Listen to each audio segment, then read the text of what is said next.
Welcome to the Blue Dragon Guild, a channel all about Dungeons and Dragons. I'm Baron. When it comes to being a dungeon master, there's one thing I can't get enough of, and that is monsters.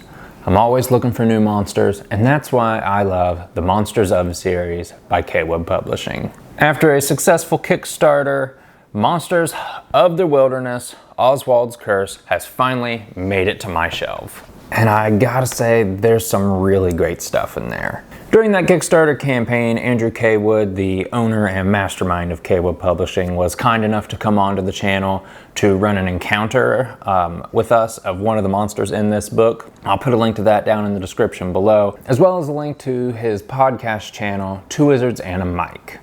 So let's take a look at some of the monsters in this book.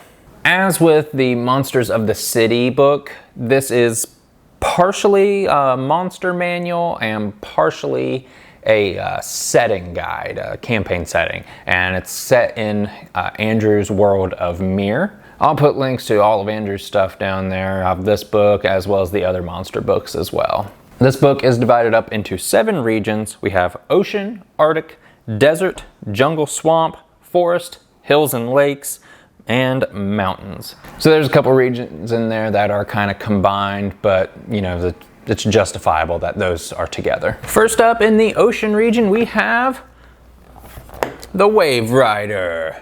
The Waverider is a medium-sized fae. They're kind of pirate fae. They're really cool. They're a CR3 monster. They got a swim speed, land speed. They've got some really fun attacks, as well as a cool water shield that pretty much works as the shield spell, just slightly different. I think this would be really fun, especially if you are doing a seaside campaign or even like a underwater campaign. And you know, I can't talk about these monster books without talking about the dragons. We've got the Ice Dragon. The Ice Dragon is a dragon. It's an evil dragon. They are a CR 15, so not totally in game, but if you get like 4 or 5 or 6 of them, yeah, probably be a nice challenge for those level 20 characters. This dragon's breath weapon is pretty cool. It's a freezing breath weapon. They exhale an icy breath in a 60-foot line that's 5 feet wide. So while most dragons that deal a cold breath weapon attack, theirs are in a cone, this is in a straight line. I really like that deviation. I really like these guys. Pretty much anything dragons I'm here for. I mean, it's Dungeons and Dragons, so there's gotta be dragons.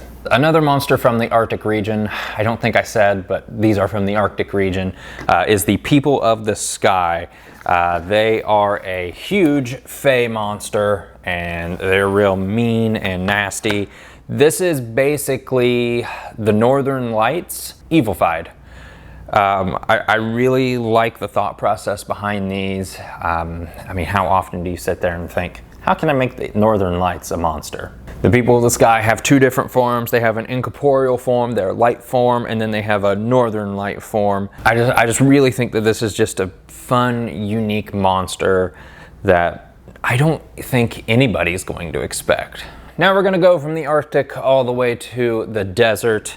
And if you're a fan of Star Wars, this monster is gonna be one that was real familiar to you. This is the Jaws of the Desert. It's essentially a sarlacc, but I don't think it takes as long to digest whatever it eats, so maybe Andrew will tell us down in the comments below on that one. This is a huge monstrosity. It says here that they live in an extensive burrow, so maybe if your parties found themselves in an underground cave, it's actually the burrow of one of these guys, and then they have to fight it down in its home, its lair, and I think you could have a lot of fun with that as the DM, but really giving off those hardcore Star Wars vibes.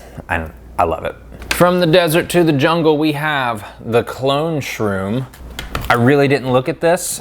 I saw the name and I got a vague idea of what it did.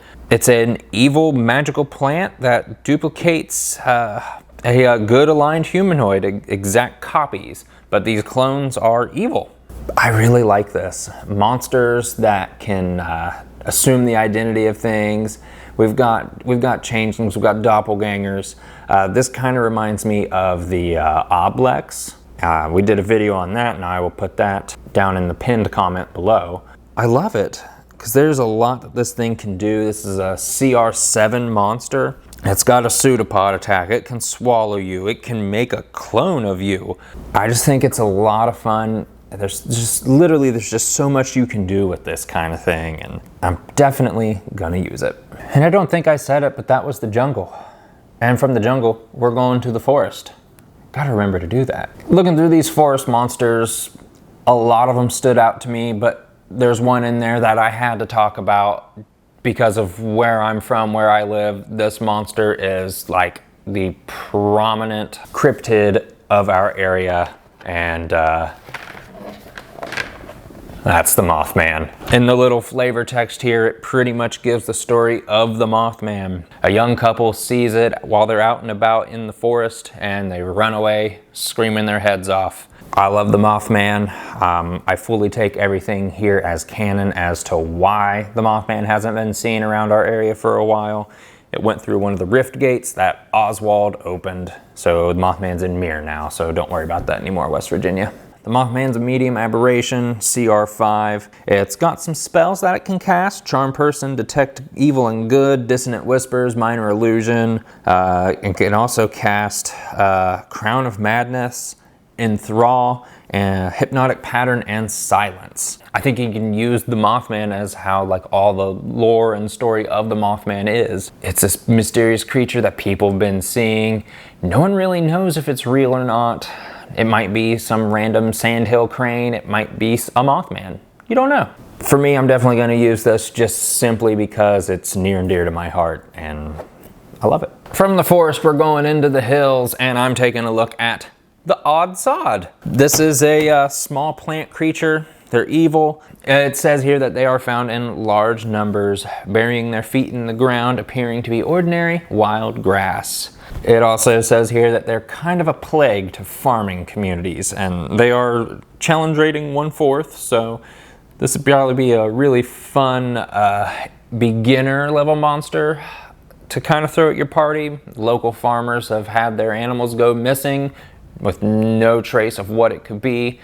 While they're out and about, they come across this Odd Sod. The ground literally gets up and attacks them. And naturally, from the hills, we're gonna go up into the mountains, and we're gonna take a look at the Deadly Path. The Deadly Path is an undead creature.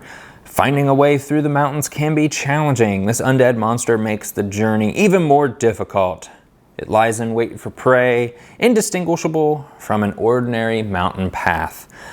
This is a CR2 undead monster, and it disguises itself as a path. A lot of the monsters in this book kind of are designed to be hidden within the terrain that's already around you. And as I said, this is an undead creature, and it's kind of vague on how this creature came into being. So I think you as the DM can kind of weave this to however your story needs it to be.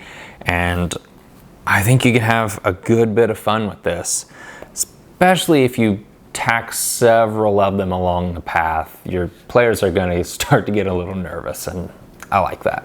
And also from the mountain region, we have another undead creature, the Grim Rock. Undead are one of my favorite creature types, and this is a gargantuan creature with a fly speed of 120 feet. So I really like the idea of a necromancer, a lich, some evil, big, bad, evil guy. Evil, big, bad, evil guy, yeah. Just summoning up, resurrecting this this rock that the party's slain. And then the rock's going after the party again, but this time it's undead. One of the abilities that it has is an evil eye from the sky. It shoots a green ray out of its eyes in a 90-foot line. Each creature in that line needs to make a dex save or take 10d8 necrotic damage. I mean, this thing is a challenge rating 17, so yeah, it's probably gonna be a little higher up there when your party encounters it. I think this is a really fun monster. As with all these monsters, I'm definitely gonna use it. So that's a quick look at just a handful of the monsters that are in this book. There's over 120 in here. I highly, highly recommend all of these books from Cawood Publishing. There's so much great content, so much content that your players aren't gonna expect. So let me know down in the comments which one of these monsters I talked about seemed the most interesting to you.